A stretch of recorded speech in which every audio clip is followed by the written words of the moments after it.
Vaishnavi, let me clear. आप एक काम करो, एक नोटबुक अपने पास रखना, क्योंकि मैं बहुत सी चीजें नोट करवाती हूँ, ठीक है? तो ठीक मेक है श्योर मैम। आपके पास एक नोटबुक होनी चाहिए। और ओके बैरक हो तो चलेगा, ना हो तो भी चलेगा, बट नोटबुक आपके पास होनी चाहिए अभी एविडेंस में। ओके ओके, चलो अपनी क्लास स्टार्ट करते हैं। सो एविडेंस क्या होता है, उसके जो काइंड्स थे वो भी अपने लास्ट क्लासेस में, 2 क्लासेस में हमने डिस्कस कर लिए थे, काइंड्स ऑफ एविडेंस। नाउ अब हमें डिस्कस करने हैं एविडेंस के मेन पोर्शंस, फैक्ट्स, क्योंकि उसकी हिस्ट्रीज वगैरह भी हम जान गए थे, काइंड्स भी मैंने लिस्ट आउट करवा दी थी और प्रीवियस क्लास में लिखवा दी थी। बाकी के जो काइंड्स के इलाबरेट करके दिए गए हैं, वो इलाबरेशन जो काइंड्स है वो मैं आप लोग को नोट्स दे दूंगी, लिख लेना। उसके बाद हम लोग का जो एविडेंस के जो सोल आई विटनेस, तो अपना हम लोगों ने डिस्कस कर लिया था। उसके बाद हमारा आता है सोल आई विटनेस। देखो, आई विटनेस में एक कैटेगरी है एविडेंस की। उसके बाद आता है एक सोल आई विटनेस। में प्रेजेंटेशन ऑन करती हूँ।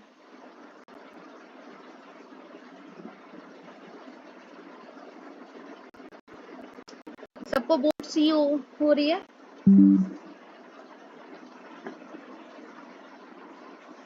विजिबल ना?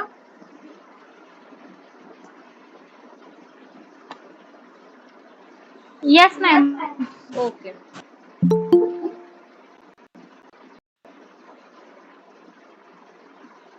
तो आज हम लोग काइंड्स में पढ़ेंगे। देखो, आई विटनेस का तो मैंने जैसे बोला कि आई विटनेस अपन ने देख लिया था, ठीक है? अब यहाँ पे आता है sole eye witness.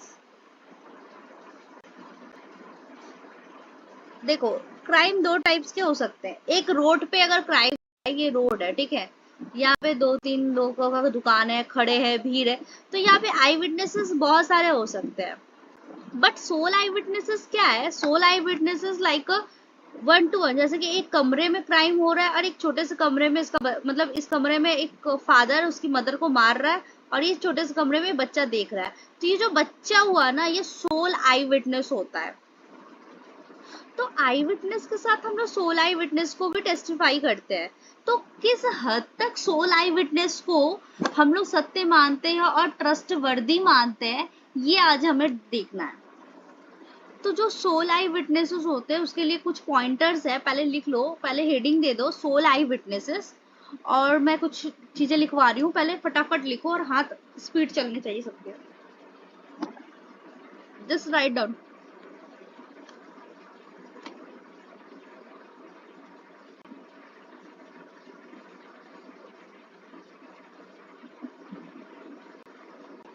Soul eye witnesses, ठीक है, ऐसे हेडिंग दे देना और लिखना स्टार्ट करो।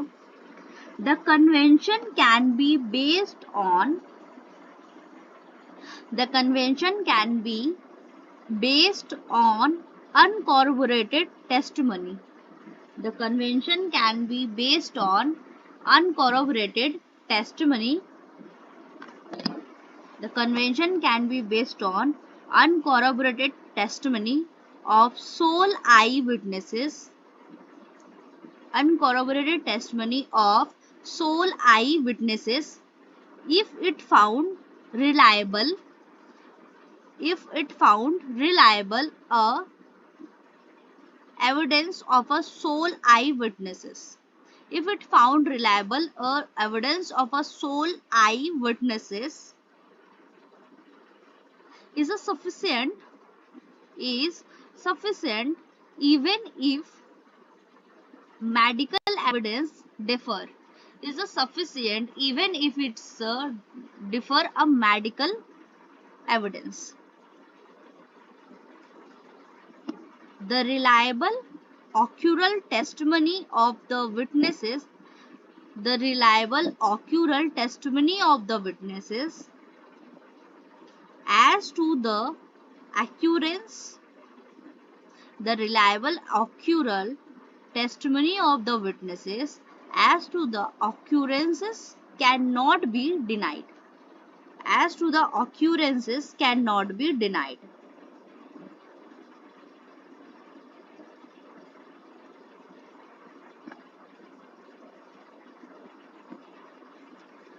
डिस्कार्डेड, डिनाइड का जो ब्रैकेट देना उसमें लिख लेना discarded, only on the ground of absence of motive.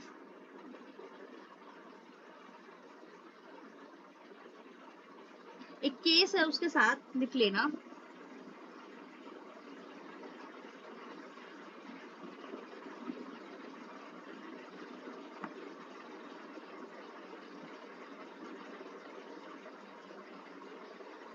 Kanhaiya Lal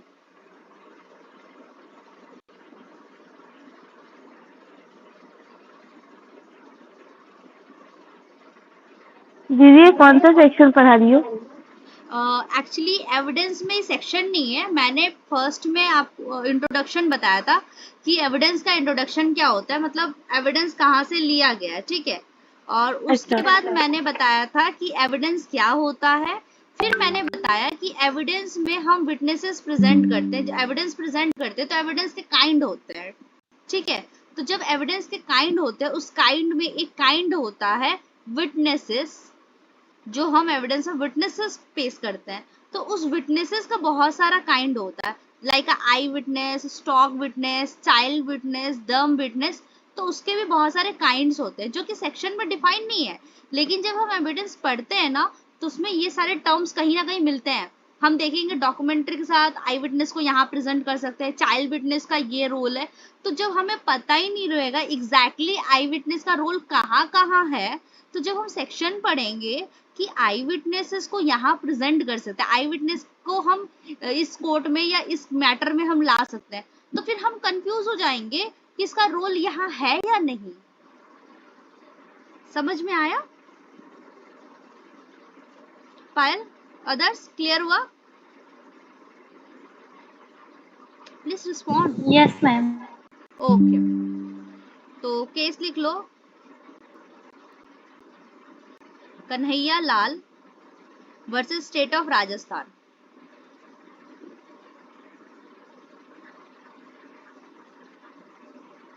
ये राजस्थान का केस है। यहाँ पे कोर्ट ने बोला था, राजस्थान हाई कोर्ट का केस था ये, कोर्ट ने बोला the evidence of interested witnesses should be subjected. The evidence of interested witnesses should be subjected to careful scrutiny.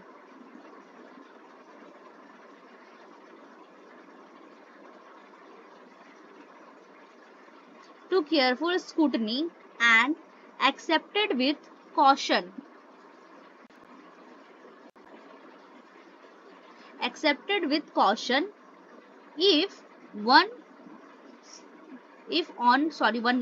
If on such scrutiny, the interested testimony is found to be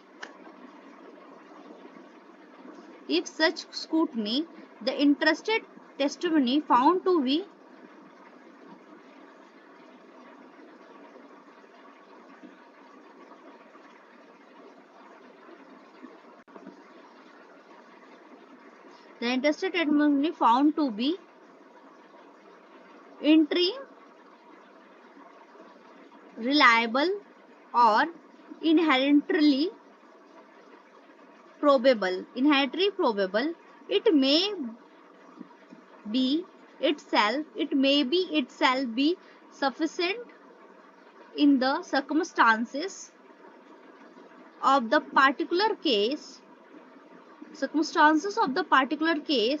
to based convention thereon.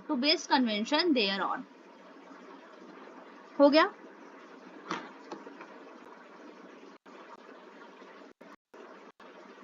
लिख लिया? अब देखो इसका मतलब क्या होता है। पहला जो सोल विटनेस यहाँ पे बताना, जो convention based on the uncorroborated testimony sole eye witness. देखो एक जो सोल आई विटनेस है ना, अकेला आंखों देखा सत्य, अगर वो किसी को बोल रहा है, मतलब कोर्ट में जा किसी को क्या कोर्ट में बोल रहा है कि सर मैंने देखा था और मैं अकेला ही वहां था, कि ये बंदे ने उसके साथ ऐसा क्राइम किया और मैं वहां पे अकेला था, तो भी in spite of that thing, तो भी उस बंदे को सजा हो सकती है, उस क्रिमिनल को सजा हो सकती है जिसके खिलाफ उस आई विटनेस ने विटनेसेस दी है।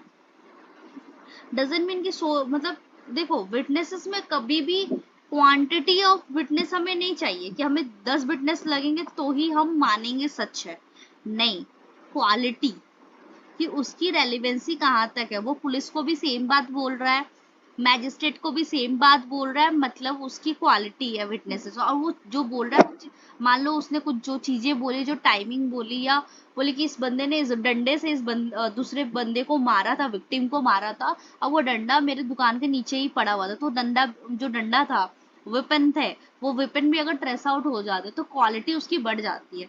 तो हम क्या एक्यूज को इस बेसिस पे छोड़ देंगे कि नहीं नहीं, जो विटनेस था वो तो अकेला विटनेस था, हो सकता है झूठ भी बोल सकता है, नहीं, उसकी अकेले देख आंखों देखे सत्य को भी हम मानेंगे और उसको रिलायबिलिटी देंगे, और जो जिस बंदे के खिलाफ वो विटनेस दे रहा है उस बंदे को हम अरेस्ट करवाएंगे, उसको हम कन्वेंशन देंगे इफ फाउंड रिलायबल। अगर रिलायबल, इसके बावजूद भी मेडिकल एविडेंस कुछ और बोलते हो तो भी, मतलब समझ रहे हो, जो एक्सपर्ट एविडेंस होता है, मेडिकल एविडेंस कहाँ आता है, एक्सपर्ट एविडेंस में सेक्शन 45 अभी पढ़ोगे, डोंट टेक अ चाप, तो जब पढ़ोगे 45 तो वहां पे एक्सपर्ट एविडेंस की बात कही जाती है कि कुछ चीजें ऐसी होती है जहाँ पे एक्सपर्ट की राय ली जाती है, तो उसमें मेडिकल, फिंगरप्रिंट, सिग्नेचर, ये सारी चीजें आती हैं। फिल्मों में देखा होगा तुमने कि सर देखिए इसके सिग्नेचर और इसके लेटर दोनों का हैंडराइटिंग मिल रही है, तो क्या है वो एक्सपर्ट एविडेंस है। क्या तुमको लगता है जज इज अ कैपेबल, ओनली अ जज a person is a capable to decide the both signature are similar? तुमको लगता है कि एक जज है तो कौन जज बनेगा, तुम हम में से कोई बनेगा जज? हम लोग क्या कैपेबल है कि दो राइटिंग को, जैसे कि मेरी ये राइटिंग अभी मैं यहाँ पे स्क्रीन पे लिखी हूँ, मैं जैसा राइटिंग, अब ग्रुप में तुम लोगों ने मेरी राइटिंग देखी है कि मेरी राइटिंग बहुत अच्छी है, तो यहाँ की राइटिंग एक केचुआ जैसी है, तो ये you are a capable the thing कि दोनों राइटिंग को मिला के तुम लोग बोल पाओगे दोनों सेम है? कोई नहीं बोलेगा, बट दोनों मेरी ही है। लेकिन एक एक्सपर्ट होता है ना, जो राइटिंग एक्सपर्ट होता है, वो बता सकता है, क्योंकि मेरा एस लिखने का तरीका, के लिखने का तरीका, यहाँ पे वो कुछ कुछ चीजें सिमिलर करके वो बता सकता है। तो ये सब चीजें जब कोर्ट में आती है ना, तो उसके लिए एक एक्सपर्ट को रखा जाता है, और उस टाइम उस एक्सपर्ट को कहते हैं एक्सपर्ट एविडेंस। वो जो एविडेंस देता है और जिसके बेसिस पे वो एविडेंस देता है, ऑन दैट टाइम सेक्शन 51 निकाल के देख लो, बेयर एक्ट के कंटेंट में देख लेना, सेक्शन 51 में बोला गया जिस ग्राउंड पे वो बोलता है वो ग्राउंड भी एविडेंस माना जाता है। अब ये बोलोगे मैम ये ग्राउंड क्या होता है, तो ये सारी चीजें तो फिलहाल मैं एक्सपर्ट एविडेंस में बताऊंगी, लेकिन अभी मैं बता देती हूँ। जैसे कि मान लो कोई एक्सपर्ट आया, उसने वहां पे मेरी जो कॉपी की राइटिंग थी वो निकाला और ये राइटिंग निकाल के बोला कि मैम की जो के लिखने का तरीका है ना, ये के को ऐसे घुमा के लिखा है, और मैम की कॉपी में भी जो सुंदर से उसने ऐसे कन्हैया लाल ऐसे करके लिखा है ना, इसमें भी इसने घुमा के लिखा, तो मतलब दोनों राइटिंग मैम की है। तो ये ग्राउंड है, उसको तो माना गया, उसको बुलाया कर, उसका एविडेंस मांगा गया, वो सेक्शन 45 में रेलिवेंट है कि हाँ आप एक्सपर्ट को बुला सकते हो और उसका बात सुन सकते हो, उससे मैच करवा सकते हो। लेकिन वो जिस ग्राउंड पे मैच करके बता रहा है, ग्राउंड है ना, यही तो ग्राउंड दिखा रहा है, वो बोला कि हाँ मैम का ये एल लिखने का जो तरीका है ना, कॉपी में भी मैम ने ऐसे ही एल लिखा था, तो that's match, it's a match similar. तो सेक्शन 51 एविडेंस एक्ट में आपको मिल जाएगा, सेक्शन 51 में ये जो दो ग्राउंड्स की बात करते हैं, ये ग्राउंड भी रेलिवेंट है। हम ये नहीं बोलेंगे अरे ये क्या बता रहे हो, ये हम नहीं सुनेंगे, नहीं, ये भी हम सुनेंगे, क्योंकि ये ग्राउंड रेलिवेंट है, कोर्ट को ये बात सुननी पड़ेगी। ठीक, समझ में आया एक्सपर्ट एविडेंस क्या होता है? अब चलो come to the our topic. अब हमारे टॉपिक में एक आई विटनेस है, ठीक है, मान लो यहाँ पे मेरे को गन पॉइंट पे रखा, ऑनरिला ने मेरे को गन पॉइंट पे रखा है कि दीदी ये प्रॉपर्टी के पेपर है, आप मेरे नाम पे साइन कर दो, ठीक है, यहाँ पे साइन कर दो। मैं बोल रही हूँ कि तुम मुझे मार भी डालो, मैं साइन नहीं करूंगी, ठीक। अब क्या हुआ, ऑनरिला she is a expert to for signature, वो फॉर सिग्नेचर करने में बहुत एक्सपर्ट थी। तो वहां पे रजिस्ट्री ऑफिस में निधि बैठी हुई है, ठीक है, निधि रजिस्ट्री ऑफिस में वो रजिस्ट्रार है, उसके सामने सारी चीजें हो रही हैं। ऑनरिला ने बोला छोड़ो, ये करे या ना करे मैं ही साइन कर देती हूँ। उसने ये साइन करके निधि को जमा दे दिया, और निधि ने ये सारी चीजें घटनाएं देख रही है वो। फिर बाद में जब प्रॉपर्टी ऑनरिला के नाम चली गई तो मैंने केस कर दिया उसके ऊपर कि मैंने ये साइन किया ही नहीं। तब क्या होता है, कोर्ट में मेरी ये फाइल जाती है, ठीक है, मेरी एक जाती है कॉपी, और ये जो सिग्नेचर ऑनरिला ने किया है ये जाती है, और ये जो कॉपी जाएगी इसमें मेरा राइटिंग है। एक्सपर्ट आया 45 के अंदर, वो बोल रहा है राइटिंग मैच कर रही है, ये सिग्नेचर और ये राइटिंग दोनों मैच कर रही है 51 के अंदर। लेकिन निधि आके कह रही है she is a sole eye witness, ठीक है, निधि आके कह रही है कि मैं सोल आई विटनेस हूँ, मेरे अलावा वहां कोई मौजूद नहीं था और दीदी ने वहां साइन किया ही नहीं। जबकि ये एविडेंस है निधि के पास कि हाँ उस रूम में निधि, मैं और ऑनरिला गए थे, निधि भी गई थी उस रूम में, क्योंकि घर के रूम के आगे एक सीसीटीवी कैमरा था, तो कैमरे में ये तो मौजूद होता है कि निधि हाँ गई थी। तो इस बेसिस पे अब किसकी बात हम मानेंगे, बताओ, निधि की बात मानेंगे या इसकी बात मानेंगे? हम निधि की बात मान लेंगे कि निधि की बात को ज्यादा प्रायोरिटी दी जाएगी, मतलब टोटली माने उसकी भी एक जांच होगी, बट प्रायोरिटी निधि की बात को दी जाएगी।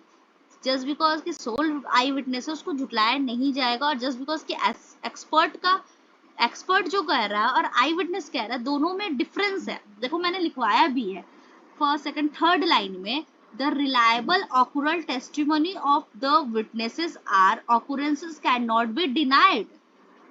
सेकेंड लाइन देखना, इट्स सफिशिएंट, ये सफिशिएंट होगा, इवन इसके बावजूद भी, if the medical evidence differ, इसके बावजूद भी अगर मेडिकल एविडेंस मतलब एक्सपर्ट एविडेंस, कोई और मेडिकल एविडेंस भी अगर कुछ और कहता है, आई विटनेस से अपोजिट कहता है, इसके बावजूद भी अगर आई विटनेस के पास सफिशिएंट रीजन है, उसके पास सफिशिएंट प्रूफ है कि मैं जो बोल रहा हूँ वो सच बोल रहा हूँ, तो आई विटनेस को पहले प्रायोरिटी दी जाएगी। और हो सकता है कि आई विटनेस के बेसिस पे ऑनरिला को अरेस्ट भी किया जा सकता है। Got my points? Yes ma'am. समझ में आया पूरा पूरा? हाँ। Okay cool.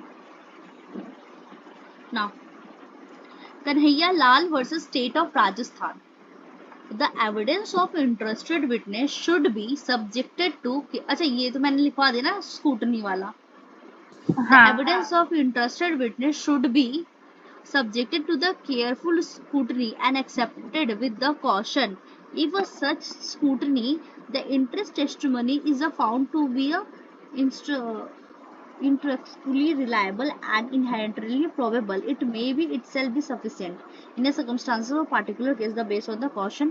देखो इंटरेस्टेड विटनेस, अगर आई विटनेस के साथ इंटरेस्टेड विटनेस लग गया, इंटरेस्टेड विटनेस क्या होता है मैंने बताया था, पहले बताओ इंटरेस्टेड विटनेस कौन होता है? जो उसके से इंटरेस्ट रखता हो, उसका इंटरेस्ट हो उसमें। जिसका कुछ ना कुछ इंटरेस्ट हो उस केस से, वो पार्टी नहीं है लेकिन उसका कहीं ना कहीं कुछ ना कुछ इंटरेस्ट है, ठीक है। मान लो फ्रेंचाइजी और सब फ्रेंचाइजी का मतलब समझते हो तुम लोग? No ma'am. अच्छा, अमूल का दूध आता है, अमूल की आइसक्रीम आती है, पता है ना? हाँ। हर स्टेट में आती है, कोलकाता में भी आती है, यूपी में भी आती है, राजस्थान में भी मिलती है। तो ये अमूल वाला क्या मतलब एक अमूल वाला कितनी जगह जाके आइसक्रीम बेचेगा? ये तो नहीं हो सकता ना। जैसे कि मान लो मेरा ब्रांड पॉसिबल ही नहीं है। हाँ, पॉसिबल ही नहीं है, तो ये अमूल हर जगह कैसे मिल रहा है? और ये तो नहीं है कि फ्रॉड कंपनी है, सेम कंपनी है, हर जगह अमूल का कोई ना कोई शोरूम मिलेगा आपको, बड़ा मतलब शोरूम इन द सेंस की पार्लर, आइसक्रीम पार्लर्स मिल जाएंगे अमूल के बड़े बड़े, तो ये कैसे पॉसिबल हो रहा है? हर जगह अमूल कैसे बैठ रहा है? तो हर जगह अमूल नहीं आ रहा है, हल्दीराम हर जगह नहीं आ रहा है।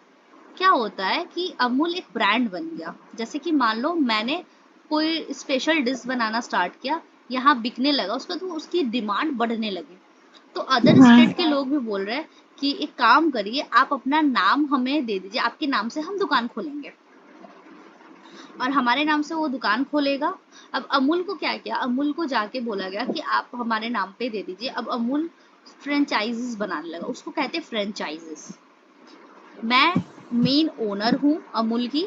अब मेरे नाम पे मैंने सबको, हर एक स्टेट के लोग आते हैं, मैं उसको ऑथराइज करती हूँ, उसको लाइसेंस देती हूँ कि ठीक है आप अमूल मेरे नाम पे दुकान खोल सकते हो और मेरे ही ब्रांड के आइसक्रीम मेरे से खरीद के वहां बेच सकते हो। तो मैं आइसक्रीम का मार्जिन रखती हूँ 30 रुपए, वही आइसक्रीम वो लोग बेचते हैं 50 रुपए पे अमूल की। वो लोग नहीं बनाते, बनाती मैं ही हूँ, मैं ही उनको देती हूँ, वो अपने स्टेट में बेचते हैं मेरी ही आइसक्रीम। तो जो वो बेचते हैं उनको कहते हैं फ्रेंचाइजी, समझे? हाँ। अब सब फ्रेंचाइजी क्या होता है? सब फ्रेंचाइजी होता है कि वो बड़ा शोरूम से निकाल के, देखना वो जो आइसक्रीम की गाड़ियों पे जो आइसक्रीम बेचता है ना, रेड कलर की गाड़ियों पे, हाँ। हाँ, तो वो छोटे छोटे सब फ्रेंचाइजीज होते हैं, वेंडर हॉकर्स। ठीक है, जस्ट अ सेकेंड। अब देखिए मैं बाद में बात करूँ क्या? हाँ हाँ।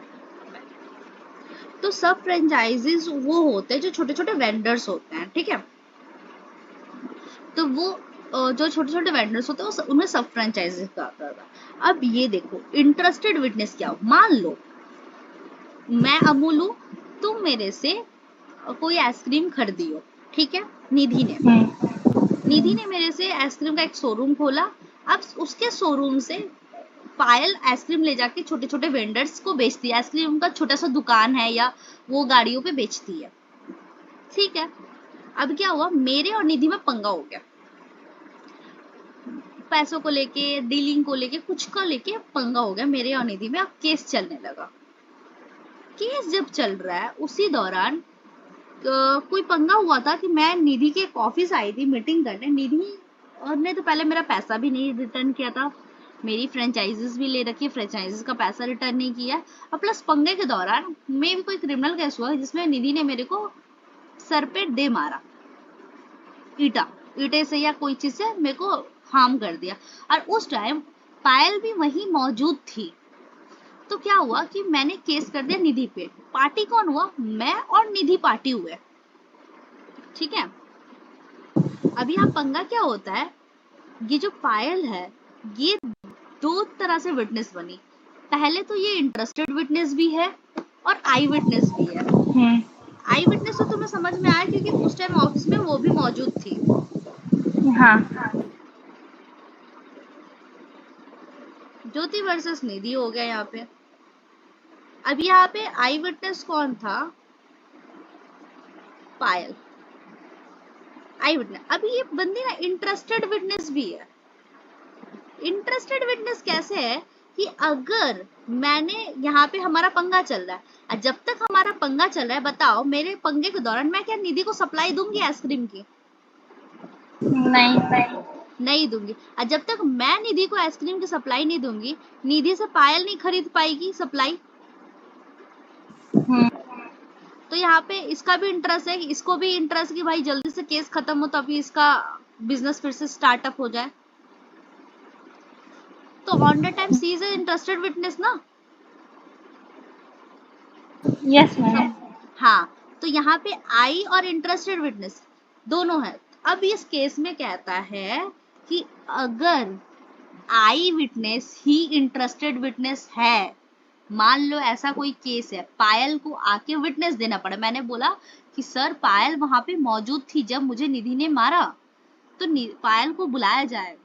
लेकिन पायल का पता है सबको कि she is also interested witness too. तो जब आई और इंटरेस्टेड विटनेस एक ही बंदा या बंदी हो और वो कोर्ट में आके विटनेसेस अगर वो दे रहा है या दे रही है, उस टाइम हमें उसकी ट्रूथनेस पे बहुत ज्यादा फोकस किया जाता है। हम मतलब 1 मिनट में उस पे बिलीव नहीं कर सकते। उसकी स्टेटमेंट रिकॉर्ड करने के बाद उसने जो जो वर्डिंग्स बोले उसके ऊपर इन्वेस्टिगेशन होता है। सोली टेस्टमनी पे कन्वेंशन नहीं होगा। अगर पायल ने बोला कि हाँ निधि ने मारा है, अगर वो इंटरेस्टेड विटनेस नहीं होती तो शायद हो जाता कन्वेंशन, लेकिन सी इज ऑल्सो इंटरेस्टेड विटनेस, तो थोड़ा सा जांच की जाएगी। ऐसा नहीं कि पायल की बात को टोटली नकार दिया जाएगा, लेकिन उतनी मतलब गहराई से नहीं देखा जाएगा। ठीक है। हाँ। अब उसके बाद आता है trap witness. Trap witness heading दो और लिखो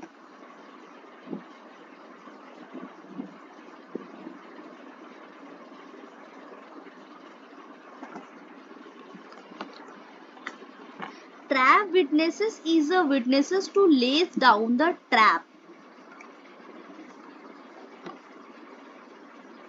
Trap witnesses is a witnesses to lay down the trap and wants his a trap to be successful. Trap witnesses cannot be treated as a interested witnesses. Trap witnesses को कभी भी interested witness के जैसा treat नहीं करेंगे। 36 China town एक movie आई थी जहां पे विटनेसेस को ट्रैप किया गया था।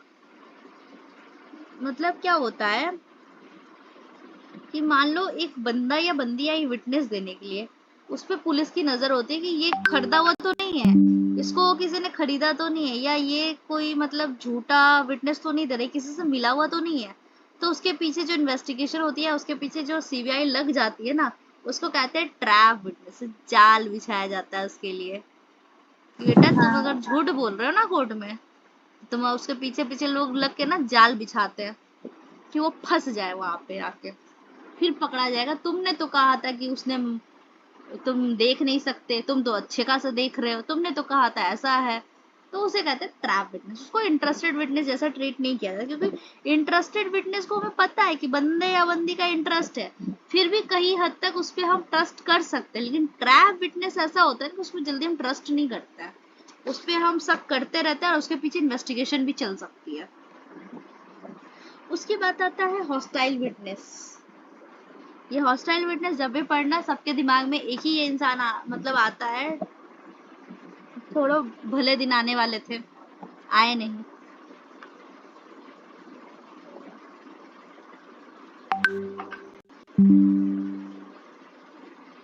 हॉस्टाइल विटनेस ये ऐसा जंतु है जो पल भर में अपना कलर चेंज कर सकता है। इसे कहते हैं हॉस्टाइल विटनेस। हॉस्टाइल विटनेस हम गिरगिट को कहते हैं। हाँ। हाँ, पुलिस को स्टेटमेंट दी कुछ, कहा कुछ, हुआ कुछ, ये होता है हॉस्टाइल विटनेस की कैटेगरी। इसमें केस है एक,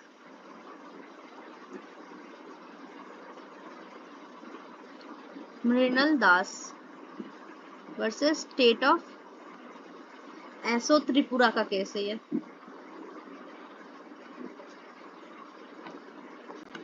इसमें क्या होता है, यहाँ पे कहा गया कि अगर, इसमें भी कहा गया कि अगर बंदा पलटता है तो उसके ऊपर सोल टेस्टिमनी नहीं होती। जैसे कि मान लो पुलिस को बोला कि पायल को मैंने देखा दीदी के घर से चोरी करते हुए, और कोर्ट में आके बोला नहीं नहीं पायल को नहीं, ज्योति को देखा था चोरी करते हुए, तो यहाँ पे ये हॉस्टाइल विटनेस हो गया। ठीक है, जब ये हॉस्टाइल विटनेस हो गया था, इसके बेसिस पे किसी को भी ज्योति या पायल को सजा देना इरेलीवेंट है, हम नहीं दे सकते। लेकिन इसका मतलब ये हॉस्टाइल विटनेस, इसका मतलब ये नहीं होता कि अगर पर्सन थोड़ा सा मिसमैच कर रहा है तो वो हॉस्टाइल हो जाता है। देखो पायल और ज्योति में मिसमैच करना मतलब बहुत बड़ा तुम गैप कर रहे हो, क्योंकि तुम भाई पायल और ज्योति अलग अलग पर्सनालिटी, अलग अलग चेहरे के लोग हैं, तुम उनमें मिसमैच कर रहे हो, तो वो हॉस्टाइल हो सकता है। लेकिन मान लो हमने पूछा कि ठीक है ज्योति ने चोरी की थी, उस बंदे ने पुलिस को बोला ज्योति ने चोरी की थी, कोर्ट को भी बोला ज्योति ने चोरी की थी, लेकिन पुलिस को उसने बोला 9 से 10 बजे करीब मैंने देखा, और कोर्ट को बोला है 9:30 से 10:30 या 11 बजे के करीब होगा, तो दैट्स ओके। इतना सा के लिए किसी को हॉस्टाइल विटनेस हम नहीं कहेंगे, क्योंकि इट्स अ ह्यूमन नेचर कि वो भूल सकता है, और उसे मतलब वो पुलिस की कैटेगरी या एडवोकेट की कैटेगरी का नहीं कि उसके माइंड एकदम एक्सलेंस में चले। हम एडवोकेट की कैटेगरी होती है, हमें शुरू से सिखाया जाता है कि हम एक्सलेंसी में चलते हैं, और हम जब जो बच्चा हमारे एलएलबी में ना या जुडिशरी जो पढ़ता है या एडवोकेसी करता है ना, अगर वो बहुत अच्छे से कर रहा है, उसको बहुत ज्यादा टाइम हो गया इन सब चीजों में एडवोकेसी में, तो वो टाइमिंग का उसको पता होता है कि कैसे नोट करना है। जस्ट लाइक जैसे कि मैंने तुमको एक बात बोली, जैसे कि एक एग्जांपल देती हूँ।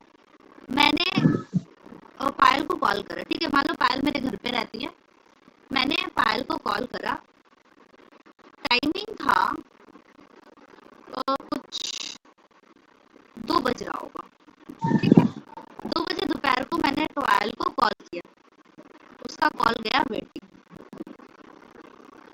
आई also on a doubt to her, ठीक है, मुझे इसके ऊपर डाउट हुआ, तो फिर इसने कॉल बैक किया मुझे 2:30 में, 2:30 PM, ठीक है।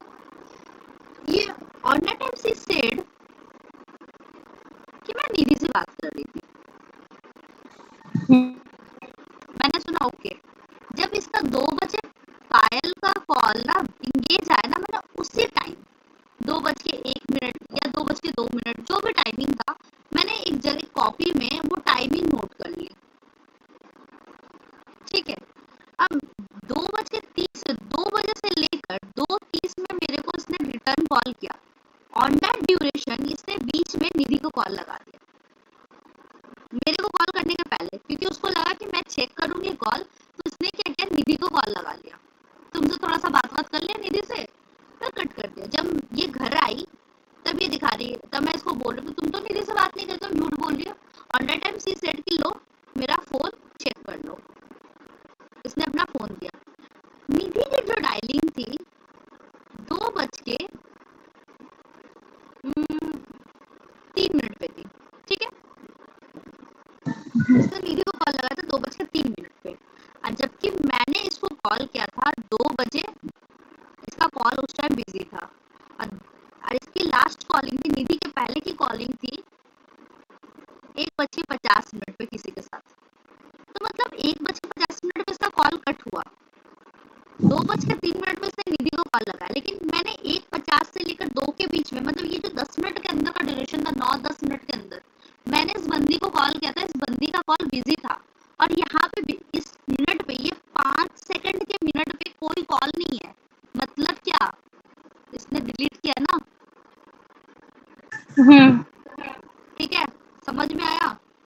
तो अब हाँ। तुम बताओ, ये तो मैंने नोट किया, मैं एडवोकेट हूँ, मुझे ये सारी चीजें टेक्निक्स पता है। अब तुम लोग को भी पता चल गई, तो तुम लोग इसका मिसयूज मत करना किसी अपने बॉयफ्रेंड्स के ऊपर, बस इट्स जनरल थिंग। तो ये चीज जो होगी, अब मान लो तुम लोग नॉर्मल पर्सन होते हो बियॉन्ड द लॉ, ठीक है, अब मैं नॉर्मल इंसान हूँ, मैंने लॉ नहीं कर रखा, मैं एकदम क्लीन चिट पर्सन हूँ, मैंने बीकॉम या कोई और कैटेगरी की मैं पर्सन हूँ। यहाँ पे ये जिस तरह से मेरे को मैनिपुलेट किया, 1:50 पे किसी का कॉल है, 2:03 पे निधि का कॉल है, 80 सेट की मैं निधि से बात कर रही थी, मैं मान लेती या नहीं, हाँ या ना? मान लीजिए। आराम से। मैं क्या, तुम लोग भी मान लेते अगर मैंने ये अभी टेक्निक नहीं बताई होती, तो ये चीज भी होती है, तुम लोग भी मान लेते अभी। तो वही होता है कि अब मान लो, अब तुम लोग को एविडेंस देना है नॉर्मल पर्सन को, तो ये 5 मिनट का ड्यूरेशन वो मैंने जैसे लिख के रखा, सामने वाले पर्सन के सामने कोई क्राइम हो रहा है, तुम लोग के सामने, तुम लोग नॉर्मल पर्सन, तुम लोग के सामने कोई क्राइम हो रहा है, तुम एक्यूरेट टाइम थोड़ी लिख के रखोगे, एक्यूरेट टाइम थोड़ी, क्राइम होते फट से तुम्हारे घर ही पे नजर जाएगी, कि हमारा दिमाग चलता है, हम वो चीज में डूबे हुए हैं, तो हमें पता है हमारे सामने अगर किसी ने किसी का मर्डर कर दिया, कोई कुछ चुरा के भाग रहा है ना, हमें पता है, या तो कोई गाड़ी से भाग रहा, तो पहले हम गाड़ी का नंबर नोट करते हैं, देख के याद करते हैं, अरे ये इसका आरजे ये इतना नंबर है, डब्ल्यू भी ये इतना नंबर है, या यूपी इतना नंबर है, हम नंबर नोट करते हैं अगर वो गाड़ी से भाग रहा है तो। सेकंड, हमारे सामने अगर कोई क्राइम कर रहा है, तो हमारा दिमाग फट से चलेगा, हम पहले अपना वॉच देखेंगे,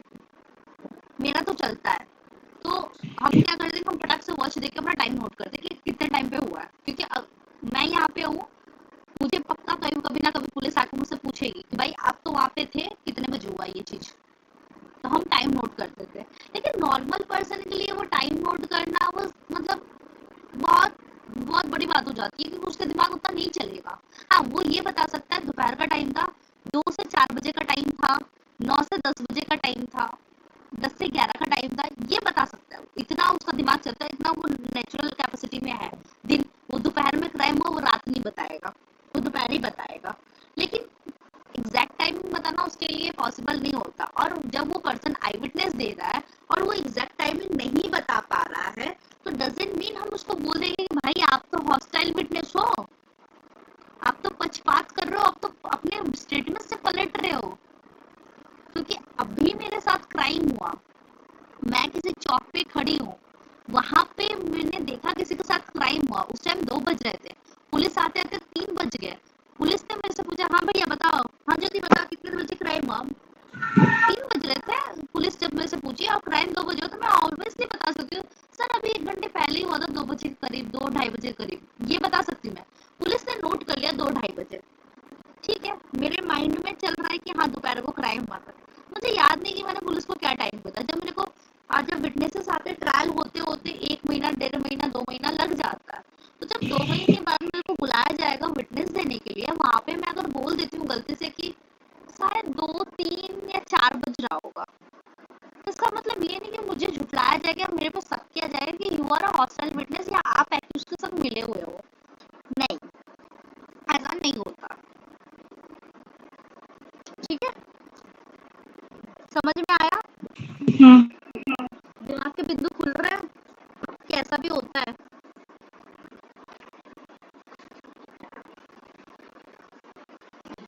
ओके, विटनेसेस का पोर्शन अपना खत्म हो गया। कल से फैक्ट इशू, रेलेवेंसी फैक्ट पे जाएंगे, क्योंकि वो अदर टॉपिक है, तो हम एक एक टॉपिक कवर कर रहे हैं।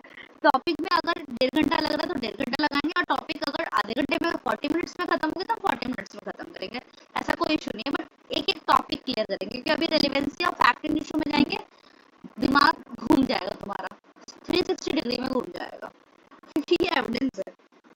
तो आज का टॉपिक यहीं पर रहने देते हैं। कल मैं जल्दी स्टार्ट कर दूं, क्योंकि अभी थोड़ा सा इशू था तो लेट हो गया।